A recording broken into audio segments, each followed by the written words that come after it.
In a surprise shift, Donald Trump has said the US would give Ukraine a license to make Patriot surface-to-air interceptor missiles.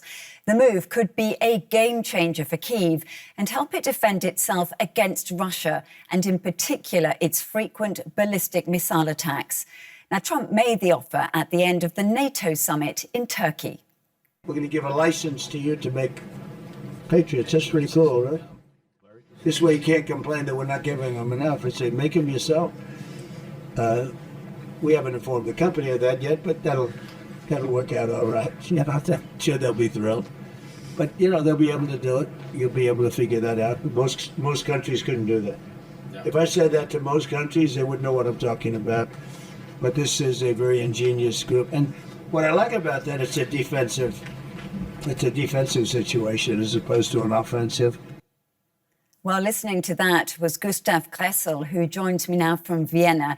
He's a security and defence expert at the National Defence Academy at the Austrian Armed Forces. Great to see you, and thanks very much for joining us. First of all, what do you make of Trump's offer to allow the US to licence the Patriot missile system? Do you think this is a serious offer? Well, it is certainly something Ukraine has been waiting for a very long time. However, the problem is it is still uncertain who will finance it and which version of the Patriot interceptors Ukraine is supposed to produce, and the timeline on which this should happen. To give you a rough comparison, the former Biden administration and the former Chancellor Scholz agreed in 2022 that Germany should license produce the Patriot PAC-2 missile, which is the older version in the Patriot system. But of course, the producer said that at least orders for 1,500 missiles for Europe should be there in order to make this a viable project. So Germany collected the procurement contracts for 1,500 missiles, and basically for the last 500 they had to order them themselves, and that was I think December 2023 or early 2024 when that came about, and only then the agreement came into force. The first missiles will roll off the assembly line in Germany next year, and in 2028 the plan should have its full production capability, and that gives you an indication how long it takes. Now, Ukraine is in a desperate need to get basically missiles by tomorrow, so this is a good long-term feat, but the need for short-term supplies is also there. OK, so let's unpack some of that. First of all, let's just take a step back and look at the Patriot missile interceptor system. We've got some pictures from our archive. Now, it's produced by the US defence contractors Raytheon and Lockheed Martin. A single battery costs around $1 billion, and only around 600 missiles are manufactured every year. And it's thought the US has used up more than half its stockpile this year because of the Iran war. You mentioned there, Gustav, that there is more than just one Patriot system, and it would just be good to hear from you what exactly you believe Ukraine needs. Well, as you can see in the pictures, there are basically two missile versions that can be used in the same launcher. You see the big boxes where you only have 4 missiles on the launcher in this kind of square assembly. That's the Patriot PAC-2. It's a surface-to-air missile that is intended to shoot down air-breathing targets like aircraft, like cruise missiles, and it has a certain point defense capability against ballistic missiles, but it's really only a point defense capability. Then you see the smaller box where you can pack 4 missiles in the place where you have one PAC-2 interceptor, and that's the Patriot PAC-3. That is produced by Lockheed Martin. It's an entirely different missile, and it has a advanced maneuvering capability because it has lateral thrusters, and it's faster. And that is more capable of intercepting ballistic missiles, and that's what Ukraine is actually needing them most. I mean, you can shoot at a ballistic missile or hypersonic with the PAC-2 as well, but the range to do so is very, very low. It's below 20 kilometers for the PAC-2, and it's up to 30, a bit over 30 kilometers in some instances, if you're lucky, for the PAC-3. So defending big cities where you can't place a missile launcher right into the city center, which is impossible for many of reasons, you basically need the PAC-3 for the range to defend the entirety of the city from a few firing positions from the outskirts. Now, the thing is, it is most likely that PAC-2 will be licensed, because that's basically what the Germans also got. The Patriot PAC-2 production is at about 200, 250 pieces a year. The PAC-3 production is at 650 missiles a year. But the problem is, of course, the most sought after system is the PAC-3. There had been a meeting prior to the NATO summit with Germany, with Sweden, with Poland. All of them are customers of the PAC-3 as well. Poland and Germany both applied or asked the Americans for a licensed production of the PAC-3, but they only got a maintenance hub for this missile in Europe, not a production facility. With that background, I think it's very unlikely that Ukraine will get the PAC-3. And so, of course, with that on the one side about the need for the PAC-3 rather than the PAC-2, many questions also arise about the feasibility of Ukraine even being able to produce this system, particularly given the fact that it's at war with Russia. I mean, how could it possibly even work for Ukraine? Well, Ukraine has some industrial capability in the field. It produced the S-300 system and the interceptors during the Cold War. Ukraine revived some of the missile production facilities and technology now to produce ballistic missiles. It also produces, or is set to produce, a system leaning on the S-300, S-400 families but with the use of German and French subcomponents to improve the whole system. So there is there is industrial knowledge, and there are some production facilities. Of course, it will take time to set up a new production facility. That's the same with Germany. You can arguably argue whether sort of the sometimes complicated bureaucracy in Germany or Russian missiles raining from the sky are a bigger hindrance to increasing production and set up a factory. But nevertheless, it will take some years, even under the best circumstances, to get this going, because it's an entirely new system, an entirely new class of ammunition, and you need some time to get the ammunition going. The second thing is, of course, the contracts and the financing. There have been new pledges for the military support of Ukraine at the NATO summit, but it is unclear whether these pledges also include money that is already committed to certain projects, or that's completely new money that comes on top of previous commitments. And it's unclear whether that commitment includes the supposed or planned Patriot production facility inside Ukraine. So here we don't have the details to really make a judgment. Yeah, and just to remind viewers that it's around $1 billion for a single battery with missiles and around $3 million for a single interceptor. So those are huge sums of money that we are talking about there. But Ukraine is always set to produce the missiles. It's not about the systems; it's the missiles, and that I think is something that we have to take into account. The consumption of interceptor missiles is much higher than we thought it would be, and U.S. production can't keep up with global demand, which is not only Ukraine; it's also the Gulf countries. And if we think of a possible war in the Asia-Pacific, a Taiwan scenario going hot, with the Chinese missile arsenal on the other side, we would see an enormous surge of Patriot demand in such an event. So it would make strategic sense to outsource the supply for future interceptors, and also to have some sort of allied-based production capabilities. Because if the US takes its Pacific commitment seriously, they would need additional production sites anyway.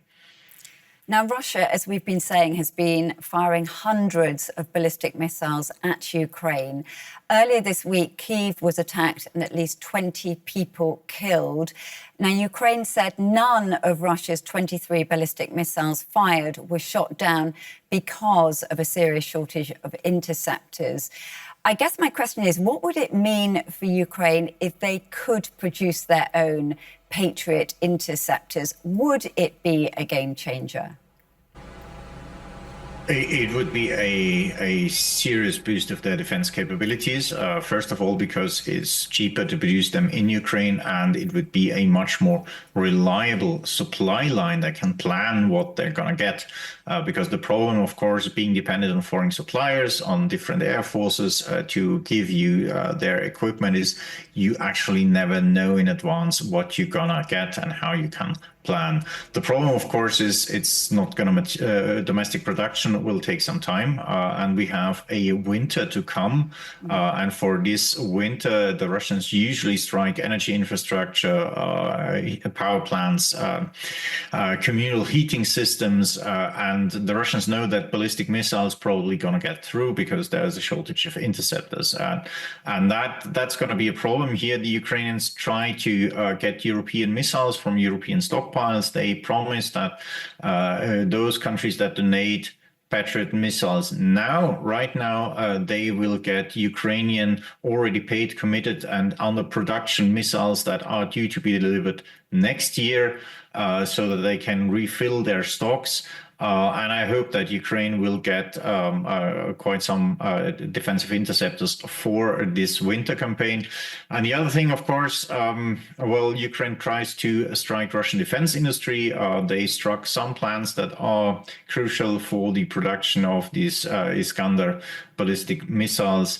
And with that, of course, Ukraine also tries to slow down Russian production in order to diminish the incoming salvos to a amount of missiles they could handle with whatever they get from Europe. Yeah, and just on that topic, I mean, Ukraine has improved its battlefield position in some areas and certainly slowed Russia's rate of advance.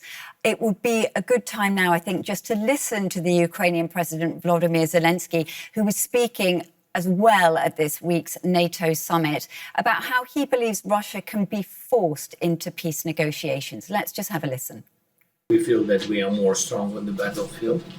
And we have... we hear that too, which is very exciting. Yeah, that's great. And we have, it's because of our heroic soldiers, first of all, and support of our partners. But I think that we have such chance, really chance to push Putin to negotiations this year. And that's why for this we need, how European partner says, we need unanimity. Yeah, unanimity and real unity of all the partners. Difficult to hear exactly what he was saying, but I hope you got the gist, saying that it was a chance to push Putin with negotiations. My question is really, do you think we are any closer to peace negotiations between these two sides? I think we're getting closer, but it's still a long way. So yes, Russian ground offensives have been by and large stalled. Progress is very minimal. At the same time, the costs are increasingly high. Russians have problems getting the logistics through. Ukrainians are better at interdicting that. Sort of the net costs for every conquered square kilometer is increasing. And at a current rate, of course, it is not looking like Russia will reach its declared war aims by military means. Now, the problem is that Putin will go to the negotiation table if he thinks he can't win the war. And here, first of all, the situation reports from the front line that the Russian generals present to him, they're optimistic. we know that because some of them have leaked. One would assume that other estimations, like the economic situation that he also reporting to Putin, probably is over-optimistic. So Putin probably has not the picture on how the situation actually in reality is. The second thing is Putin still believes that with technical and operative tactical adaptation, and with the sort of terror bombardment against Ukrainian civil populations, he might still win this or still decide this in his favor. And for that, the signaling of the international community towards Russia, particularly towards the West, is also important, because some of that the confidence by Putin on a victory rests on the fact that the so-called spirit of anchorage, the kind of Russia and the US together would bully Ukraine into accepting a treaty on Russia's terms that would probably cause civil unrest or chaos in Ukraine if done so, and that would be part of Putin's victory plan. And this kind of spirit of anchorage, that has been debunked by this meeting. So Trump was far more conciliatory and friendly to Zelensky than in the previous meetings. The Europeans pledged new support. So I think we are quite far away from that. And the signaling that came out of Ankara is at least not very reassuring for Putin that this kind of victory plan, or this part of his victory plan, might still be working.